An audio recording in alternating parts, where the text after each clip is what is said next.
Hola inversionistas, si bien ya en videos anteriores dejé bastante claro que no considero que conseguir su primer millón debería de ser el principal objetivo en temas o cuestiones relacionadas a finanzas personales, el día de hoy vamos a volver a retomar el tema, principalmente para aquellas personas que sí van a considerar este tema o este concepto del primer millón como un objetivo principal en cuestiones relacionadas a las finanzas personales. En esta ocasión, la cuestión es la siguiente: ¿qué pasaría si en este momento yo les digo que incluso aun cuando no estén buscando ese objetivo como tal, como principal objetivo dentro de las finanzas personales, es decir, conseguir $1,000,000, probablemente algunos de ustedes ya hayan alcanzado esa cantidad y muy probablemente ni siquiera lo han notado? Y el principal factor que juega en contra es que estamos viendo el dinero de una manera bastante superficial y no estamos profundizando realmente en el concepto de lo que realmente poseemos o que tenemos, que al final de cuentas pueda traducirse en una cuestión monetaria. Primero que nada, les debo de aclarar lo siguiente: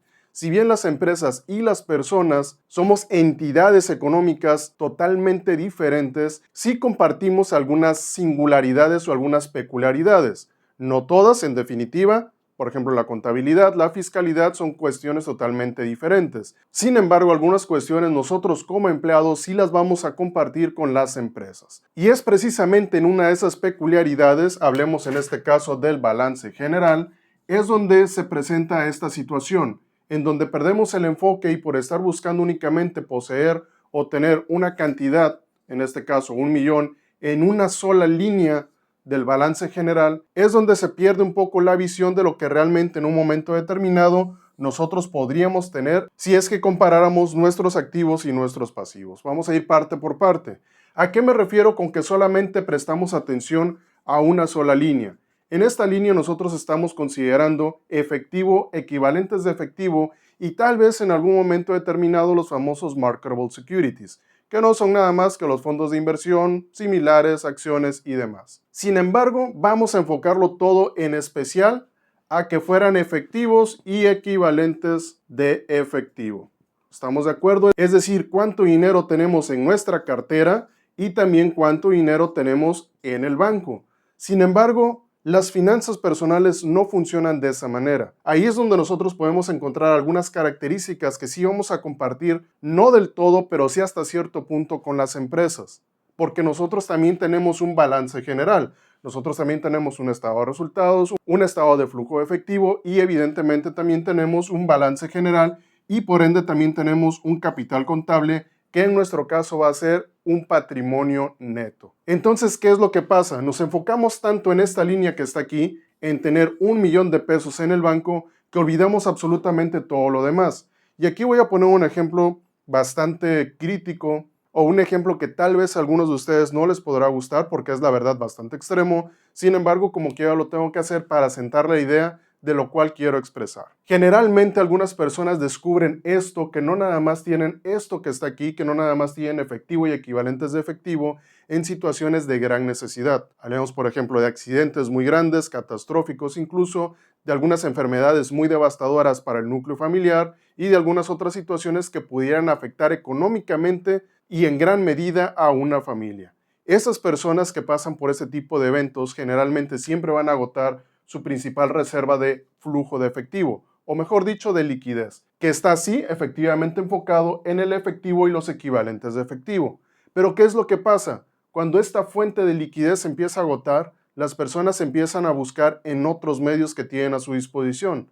Hablemos, por ejemplo, de alguna propiedad como un terreno, como por ejemplo un auto, como por ejemplo incluso joyería, o algunos dispositivos tal vez que pudieran representar un gran valor monetario y que lo podrían transformar de una u otra forma, tal vez perdiéndole sí en algún momento determinado, pero lo podrían convertir en efectivo y en equivalentes de efectivo. Esto principalmente, obviamente, para cubrir algunas necesidades de dinero que tal vez la situación que se les esté presentando, pues de cierta manera les estuviera exigiendo. Obviamente sí, es un ejemplo bastante extremo, sin embargo, es en ese punto donde las personas se dan cuenta, desafortunadamente, que no solamente contaban con el recurso de esta parte de aquí, sino que también tenían otros diferentes recursos que si bien no podían considerar como efectivo y equivalentes de efectivo, al final de cuentas sí tenían o representaban un valor monetario.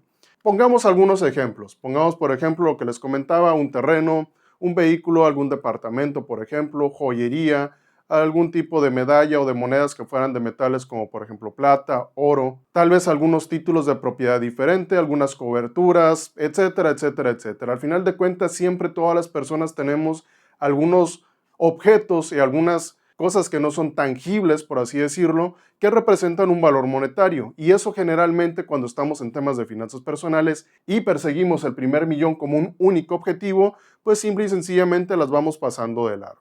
Obviamente hay algunas cuestiones que tendremos que aclarar, en un momento más lo vamos a hacer. Sin embargo, sí, en efecto, hay algunos objetos que nosotros tenemos que pueden ser tangibles o intangibles que nos van a representar en algún momento determinado un valor monetario. ¿Cuáles deberíamos de considerar? Obviamente aquellos que puedan ser de cierta forma medibles. A una casa le podemos sacar un avalúo comercial, a un vehículo también lo podemos llevar a un valuador. Joyerías o cualquier objeto que sea de un metal precioso, como por ejemplo plata, oro, oro blanco o cualquier otro, también lo podemos llevar a evaluar para saber cuánto representa dentro de nuestros activos.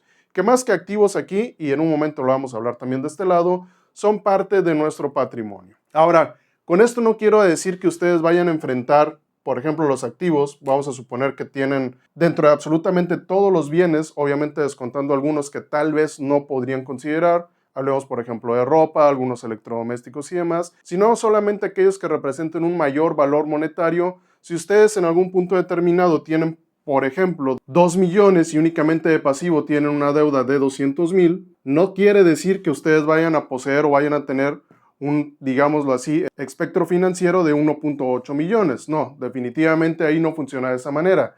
Ahí sí tendrían que considerar única y exclusivamente efectivo y equivalentes de efectivo. Sin embargo, su capital contable o su patrimonio neto, de lo cual ya hablaremos posteriormente, sí representaría o sí estaría en esta cantidad. Y obviamente también tenemos que aclarar, no todas las personas tienen propiedades, no todas las personas tienen un vehículo propio, no todas las personas tienen un título de propiedad, una cobertura o cualquier otro que pudieran utilizar para esto que les estoy comentando. El grueso de la población, en efecto, carece de este tipo, digámoslo así, de bienes que tienen un gran valor monetario. Sin embargo, aquellas personas que afortunadamente sí lo tengan, deberían de centrarse más aquí, en el capital contable, es decir, después de quitemos la palabra de momento como activo y pongamos patrimonio neto enfrentado a los pasivos que ustedes tengan. No únicamente deudas, sino cualquier tipo de pasivo que ustedes pudieran llegar a tener. Y entonces sí se podrán centrar en esta parte de aquí y seguramente en algún momento más de uno de ustedes descubrirá que ya son millonarios y no se habían dado cuenta. Ahora vengamos a esta parte que está acá, que también es bastante importante. Como ya les dije, esta parte es importante tenerla en cuenta, pero también debemos de tener las siguientes consideraciones.